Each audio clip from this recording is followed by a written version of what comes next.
It's an honor to be on this panel with both Angela Williams and Father Cornell. You can see what it takes in order to try to protect our children from child sex abuse. It takes a coalition of an army of volunteers and survivors around the country. Georgia is just the first place that we're trying to, the current place we're trying to open up the doors. So the statute of limitations is a really boring legal detail that keeps the vast majority of our victims out of court. It's just the deadline. There is a deadline for going to court, generally, both for criminal prosecution and for civil claims. And across the country, until about 15, 20 years ago, a victim would have about 2 years after they were abused. So if you had a 7-year-old who was sexually abused by a parent, they would have to come forward by age 9, or they'd never be able to do anything. So over the course of the years, we extended that to age 18, but it became clearer, and all the studies now support, that the most numbers of victims of child sex abuse need even decades to come forward. And if you need decades to come forward and your statute of limitations closes, what that means is that you've shut the courthouse doors to the vast majority of victims. So for most of the country, for most of the time, we had a cycle. Whether we intended to or not, our perpetrators were getting persistently protected, and our victims were unable to come forward in time to beat the deadline. And so I actually wrote Justice Denied for the purpose of helping to educate the public and explain why it is that this statute of limitations needs to be eliminated altogether. And we need to simply open the courthouse doors and let our survivors tell us who the perpetrators are. Because right now, we don't know the vast majority of our perpetrators, because our children and the adults who were abused as children are not able to get to court soon enough. So let me just describe, the lay of the land across the country at this point. This is a vibrant movement. We have made tremendous progress in some states in recent years. We have some states that are in a pretty good position, and then we have some of the worst states in the country, which Georgia is in that category. So let me just go back to the main thing here. Statute of limitations, I'm going to call it an SOL, is just a deadline. And the question is, when the state says you've got to get to court. And most of the states over the last 10 to 15 years have been extending their statutes of limitations. They might extend it 2 years, then they might extend it 10 years. At this point, over 35 states have no criminal statute of limitations, at least for felonies. And what that means is that those victims in those 35 states can go anytime they want and report their perpetrator and get that perpetrator put in jail. Except there's one small problem. If their statute of limitations has already expired before the state extended it, that's it, it's over. You cannot revive, you can't bridge the gap between an expired criminal statute of limitations and the current victim's abilities. And so for most victims in even Georgia, which has eliminated criminal statute of limitations for these victims at this point, because that was so recent, the vast majority are still shut out. So what happens if you can't prosecute? If you can't prosecute, your only option is to sue for damages and to sue an institution to ask it to fix the institution. Most of these victims get both non-monetary relief and monetary relief from organizations and even from families. And what they ask for is better child abuse reporting. They ask for more transparency, and they ask for promises of situations that are fixed so that children won't be abused again. because so many survivors suffer from survivor guilt. They feel bad that they didn't know that there were others and they didn't protect them even though they were children and they couldn't. So at this point we have, as I say, over 35 states that at this point have eliminated the criminal statute, but that's still, the vast majority of victims in the United States are still shut out. With respect to civil statutes of limitations, and those are the lawsuits where you're suing for damages and for an institution to fix its practices, those lawsuits, 7 states have completely eliminated those statutes of limitations. But other states have gone farther and created what's called a window. And what happens with a window is that the person's expired statute is revived. So you get a second bite of the apple. It's unconstitutional to do that for criminal statute. For civil statute limitations, it can be done. So at this point, we have California, Delaware, Hawaii, Minnesota, and Guam, one of our territories, have enacted these revival windows. We also have 2 states that have revived statutes of limitations up to an age. And so the state of Massachusetts up to age 53, anybody, even if yours had previously expired, and Connecticut up to age 48, even if your statute had previously expired. So what we're seeing is a cauldron of experimentation in trying to find a way for more justice for these survivors.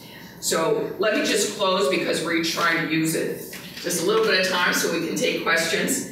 But let me give you the big picture in the United States of where the best states are right now for survivors of child sex abuse and where the worst states are. So the very best states right now are Delaware and Minnesota. Those 2 states have both enacted windows. The Minnesota window is still open, and they have eliminated both civil and criminal statutes of limitations. Their child sex abuse victims have an open door into the courthouse. The states of California, Connecticut, Hawaii, Massachusetts, and Montana, these are states that have good statutes of limitations. They don't have the best. They haven't created opportunities for every survivor, but still, they're not bad. The worst states, though, are a group of 5 states, of which Georgia is one. And in these 5 states, the killer is that you have courthouse doors shut decades before a survivor is ready. In Michigan, age 19. In New York, age 23.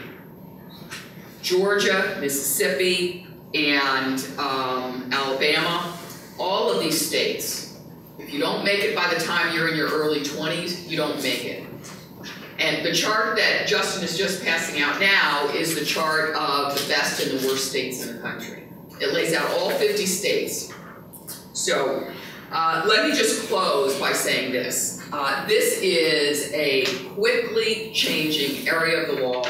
We are working in at least 10 states at once trying to get the laws changed.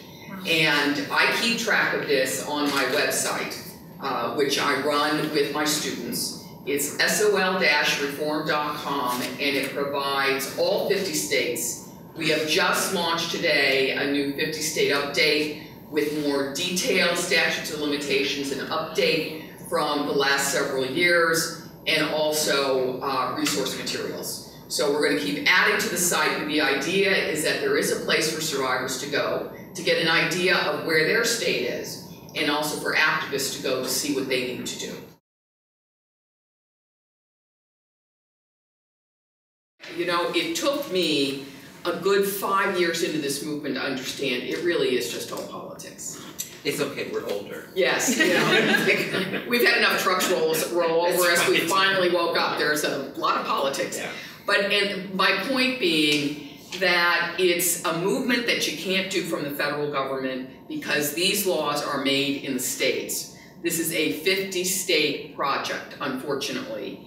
And what I've learned, although I would have liked to have packaged one deal And that was my idea about writing the book. I'd just write the book and I'd send it out, it'd solve the world's problems, and I'd go do something else. Didn't really happen like that. But we got a lot of states moving, and but it's each state unto itself. Each state is radically different in its own politics, its own problems, why you have the problems you do with that particular state on these issues. And so you just have to hone down on what's going on in our own state. So in the state of Georgia, the issue was brought to the fore by the fact that we had a district attorney in Camden County do an investigation. Now, normally in the past, what would happen with investigations where all of the survivors were out of statute, those investigations would just be stopped. They wouldn't put any effort into it. And so you'd never hear about all the things that they had studied and developed when they just didn't tell us about. But in March, the Camden County DA published a report in which they said that a karate instructor had sexually abused a number of young men, and they were all out of statute. In other words, this is a tragedy, this is wrong, this should not have happened, but our hands are tied. As I said before, if the criminal statute of limitations has expired, if you don't have a civil claim, you are out. And in Georgia, you don't. Now, one of the leaders of the survivors is right here, Justin Conway, who is one of my heroes, who has been standing up for the survivors of this particular perpetrator and is working very hard to get things to happen in the state. My experience has been that survivors, and particularly survivors that have been shut out, which is in Georgia, almost all of them, are often the leaders of the movement and are the ones that are taking a lot of the brunt of the politics. And my hope is that as we move into the future, that we see schools of public health and we see prominent academics and prominent figures of the community stand behind the survivors, because it's very hard on them to have to do this on their own, and they deserve the justice. So, and what do we get out of it? We learn who the perpetrators are that are hiding in the shadows right now. So in California, for 1 year in 2003, we opened up the statute. We revived the statute for anybody. And we learned the identities of 300 predators that had never been identified before in just 1 year. So the hope in Georgia is that we will learn who the predators are. We'll be able to protect the children in the future. And that's really the basics of why we want to get this done. The 1 in 4, 1 in 6 statistic that you just heard about survivors is also true of legislators. And I have never seen this bill passed without one of the members on the floor saying, I wasn't going to vote for this, but I'm a survivor. And I've never seen it go to the floor without getting a unanimous vote. And so what we don't have is we don't have an organized predator lobby, which is good. They're not organized. The organized groups are the religious groups who have opposed this kind of justice because they are concerned about image, less concerned about money.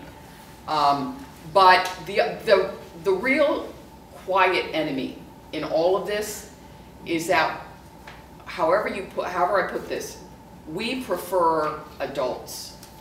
We protect adults. We are more worried about the potential for an adult to be thought to be falsely accused than we are about 1,000 children being silent. And so part of the challenge here is putting back that preference for adults and agreeing that the tiny number of false claims you get with this kind of a statute are worth it for the thousands of survivors you help. So it's that balancing that has led to the bad laws that we have and has led to all the secrecy, and we won't flip it unless we change those attitudes.